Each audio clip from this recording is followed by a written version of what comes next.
Hello to one and all, and we're back again. It's been a week for you. It's been about 10 minutes for us. We're back again with the Historical Linkages podcast, and we're very happy that you've chosen to join us once again. Intrigued, I'm sure as you were, by our introduction to ourselves last week. Now you're going to hear a little bit more about the project and maybe what brought us to the project. So this week, like I say, that's what we're going to be talking about, kind of the broad strokes of the project, but maybe also, what brought us here to a certain extent, but also, what we're finding, what keeps us engaged with this project all together. So once again, I'm Sean McCarthy. I'm joined by Alison Paradis, Tasha Smith, and Sarah Ward. So welcome, everybody. Hello, welcome back. Welcome back if this isn't your first time joining us. And if it is your first time joining us, get ready. Get ready. It's going to be fun. Go back and watch the first episode for context. That's it. The storylines won't make sense if you keep watching from this point on. That's it.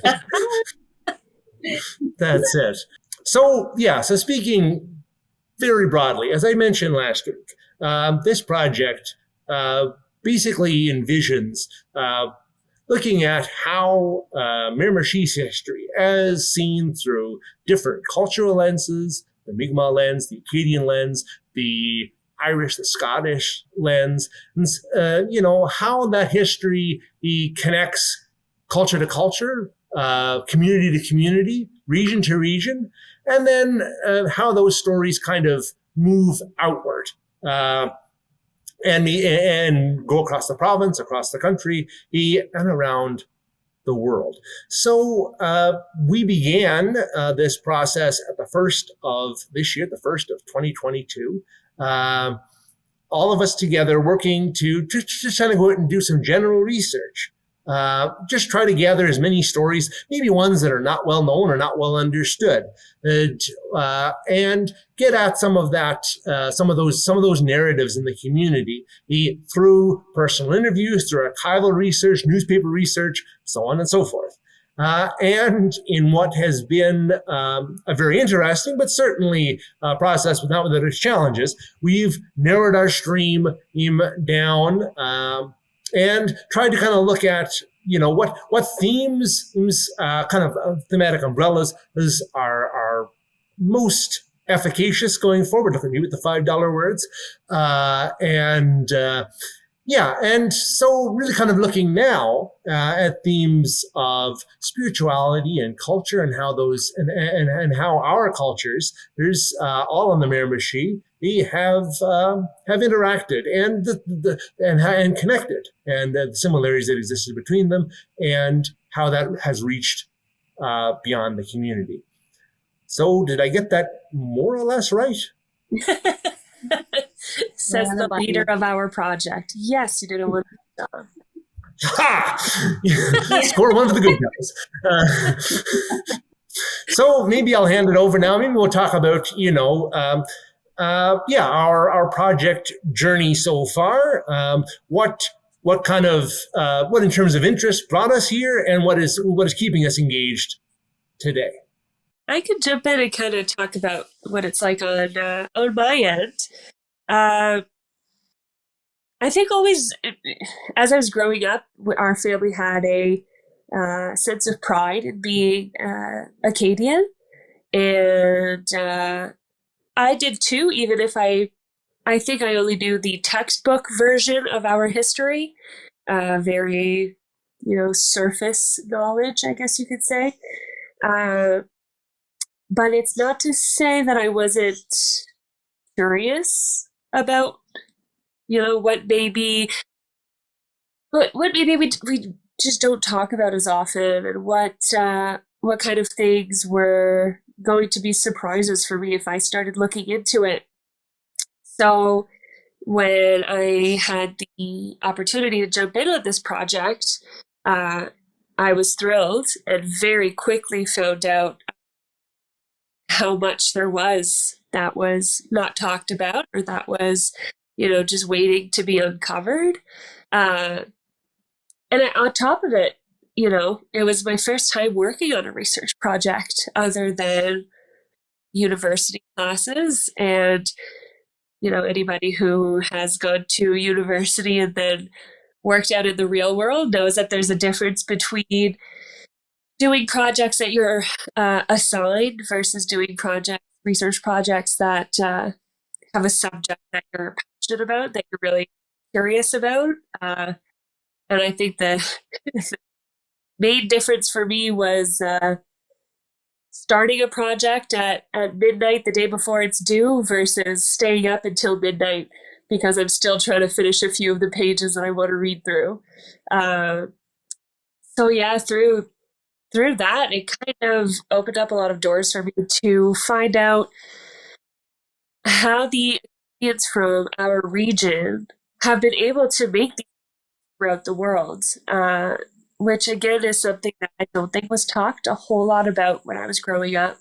So, Alison, I'm curious, I guess, maybe to kind of talk about the move from kind of that textbook history to, that history that's really kind of that you feel connected to. Because I think maybe the first linkage that we make, that we don't often, speak about is the connection to ourselves, as researchers, So, can you tell me a little bit more about that? Like, what does it feel like to kind of go from that, that kind of textbook understanding of Acadian history, that textbook version of Acadian history, to something that's much more personal, either for you or for the people that you're talking to or talking about? I think the biggest thing for me was just kind of seeing how, like I said earlier, it's a very surface level portrayal of Acadian history in the textbooks. For the small amount that is even featured in textbooks, to be honest. A lot of it kind of revolves around the deportation, whereas it doesn't really focus on, I guess, the actual existence of the Acadians, the impact that they've had, the relationships they've made, I guess just their actual lives lived, and the different links that they did make outside of the Miramichi region. So for me to start reading into, handwritten notes and old Acadian remedies and recipes and discoveries that other people have made that just were never featured in these textbooks, it's just opened up, it's a whole new world of research in comparison to the limited information that has kind of been filtered into a textbook. So yeah, I think that's been really, I mean, for lack of better words, it's been fun. It's been exciting to be able to learn a little bit more about a culture that I have always had pride in being a part of, and now it's even more so. I'm learning so much more about what what my ancestors did, and it's just definitely been an eye-opening research adventure so far. I agree with you, Allie. Throughout my school experience as well, a lot of Indigenous information, and it focused mostly on land and who owned what and why, and it was just more like territorial and possessions. And once you start reading a little bit more into it, like I was saying about my BA degree, you start seeing that there's so much more to your culture than just property and who was here first and who did this and who didn't do whatever. It's like, oh, these are the connections. These are the relationships. This is how we survived during these times. This is the if we interacted with nature, and coming to see that most cultures can use the same plant for different things. And that to me is amazing, that you could take one thing and make it into something so useful for different purposes. And it doesn't involve destroying the land around you and whatnot. Right. And that's true, right? I do think that the research we're doing allows it to be a more like personal thing instead of it being a generalized, like, the Acadians did this. It's, we get to go in and say, this person, like this one individual, this is what they did that then had, left a mark for generations after. So I think that that's been eye-opening. It's just kind of a like getting away from looking at it as a generalized group and seeing the specifics, the impacts. And yeah. Instead of seeing it in black and white, we're adding that color to it. Yeah. And we're seeing there's so much more to the picture than what we first thought there was. Yeah, exactly. Yeah, I think one of the things that I like that I've seen in this research project is that from an Indigenous perspective, it's we see things in textbook, but it's always the settlers being recognized for certain landmarks or certain developments. But I think this research brings a voice to those people that have contributed in this community.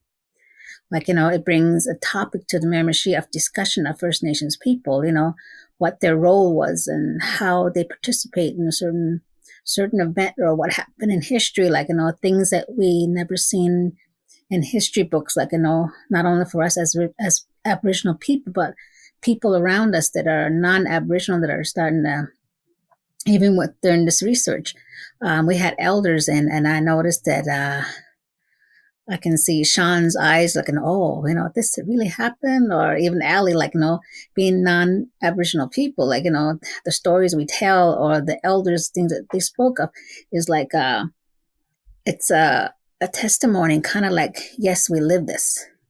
And this is what we need to recognize for the people of Miramichi, like, give voices to those people or honor these people, and I think even our language is kind of different when it comes to different culture, because I use the word as honor, meaning that it means to recognize, be respectful or give voices to those people that were here, and different between Western contexts. I think we're looking at the academic wording and then Indigenous wording or Indigenous meaning. We kind of put meaning and understanding together. And I think I like that about this project. I agree. Absolutely. Allison, you had a question?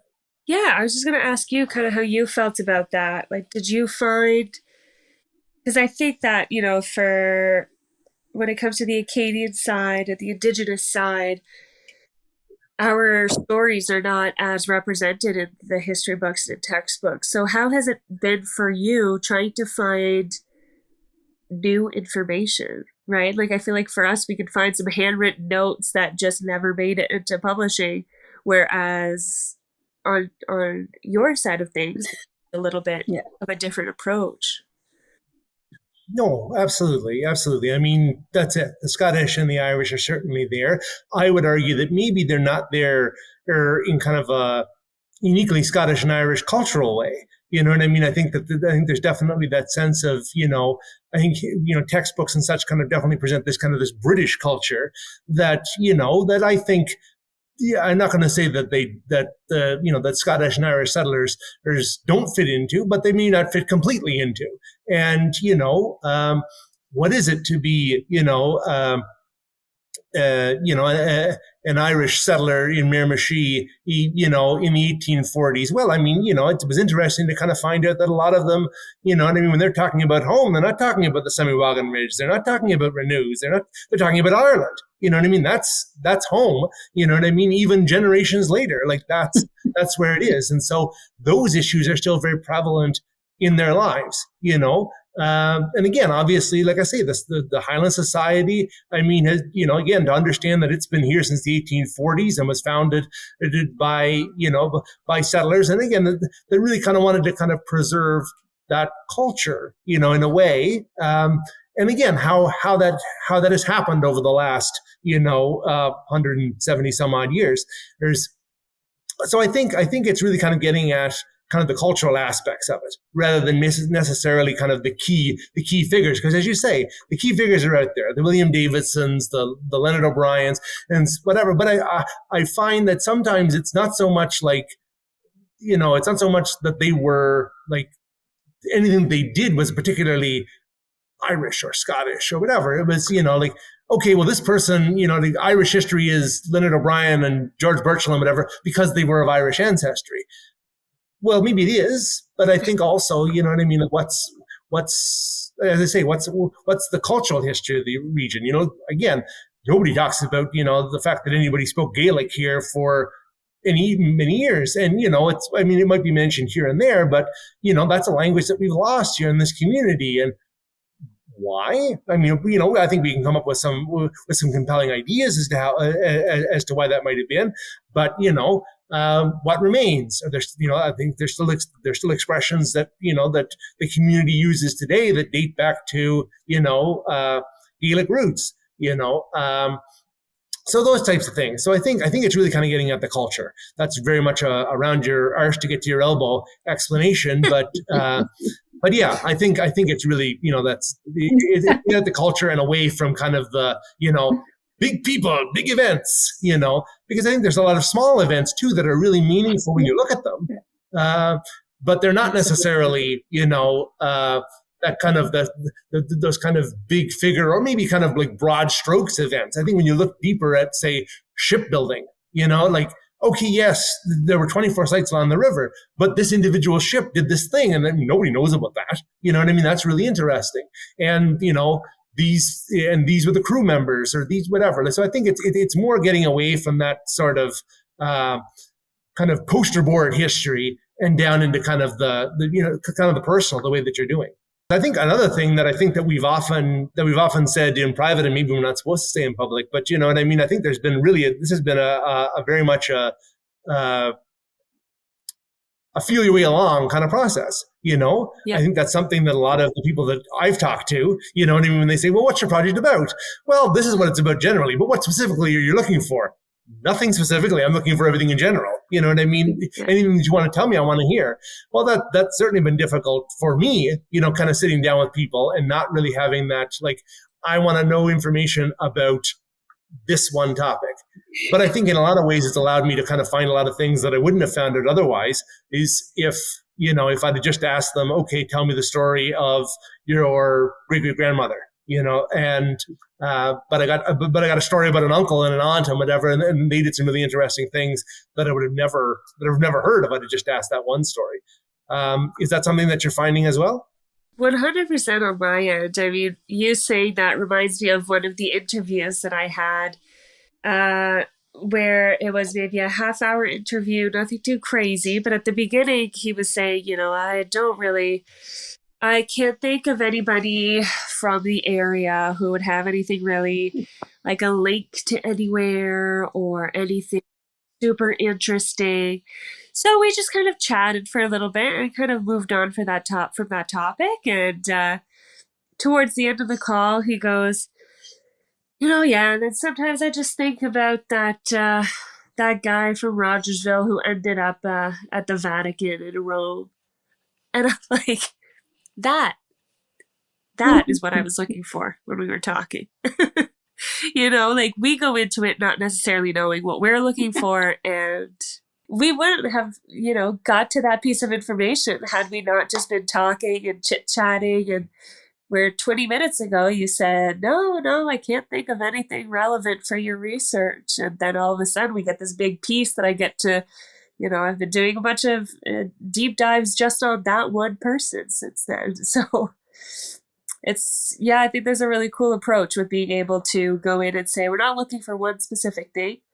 It's an open research discussion. And at the same time, it presents some obstacles for sure. But I think that at the end of the day, it always does give us a little bit more than we would get if we went in with a closed topic, Absolutely agree. And I've ran into the same exact encounters as Sean and Allie with the project being so, like, in a general way, a lot of people are not used to having a type of project like that being available to you. So a lot of the interviews, like you guys were saying, it's like kind of close, strict answer the questions I have here as on this list, instead of being like, this is free range. Let's just have a natural conversation here and see what we come across. And I think that's one of the parts I was really excited about this project, because I did so much research and textbook work, but I never really got to talk to a lot of people and their experiences or what they've been told or shown. And another thing I really like is when they can show you artifacts or whatnot that they've collected or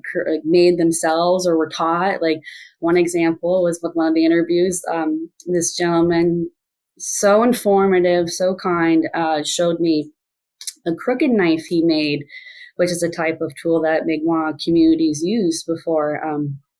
And I just seeing it firsthand and being able to hold it. And he had like a few different ones. So like ones that were old and given to him and one that he created himself. And I was like, this is just amazing to be able to have that firsthand encounter with people and be able to physically touch it as well as read about it, right? I think that's something that I hope our project kind of delivers on too, is being able to like draw people in the same way that we're being drawn in by all of these, interviews, by all of these experiences that we get to be a part of. We're looking at you, listener. That's it. Hopefully you're being drawn in as we've been drawn in. Take the bait. Exactly. Precisely. I think one of my background is when we talk about research like this, like I said, we're doing an ethnographic background of research, right? So we're letting people tell their stories, and we're listening, and we're deciphering what the information we'll take from there. But I think when I approach some of these research I usually speak from the Aboriginal's perspective, growing up where my parents didn't speak English, didn't go to school. So they have so much history and so much stories. And then you go to other First Nations community, and there's a lot of those historians that were never documented. Their stories were never documented. Things that happen, like I would ask my grandmother, when did this happen? And she'll give me a long detail of stories about when the settlers put these fences and they got cattle, and before she got to the point, right? But you learn so much history in that moment. So I think this gives us an opportunity, like Ali's story, you asked a person that little question about certain things, and she or he did not say too much. But in the end, it got to the point where you started telling stories of things, because I think it gives a person value of their life, their story, their history, because most of the time is we just go, when we're given academic research, we run to the library, or we start reading, or we start writing about something and regurgitating what's already written. But this is where it brings us into people's home.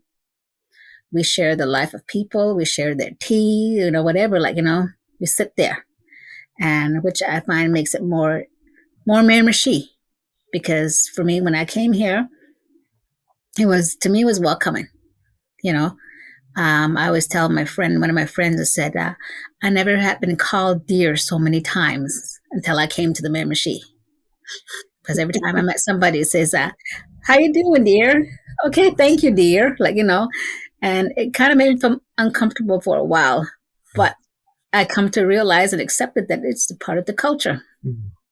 So that's Miramichi for you.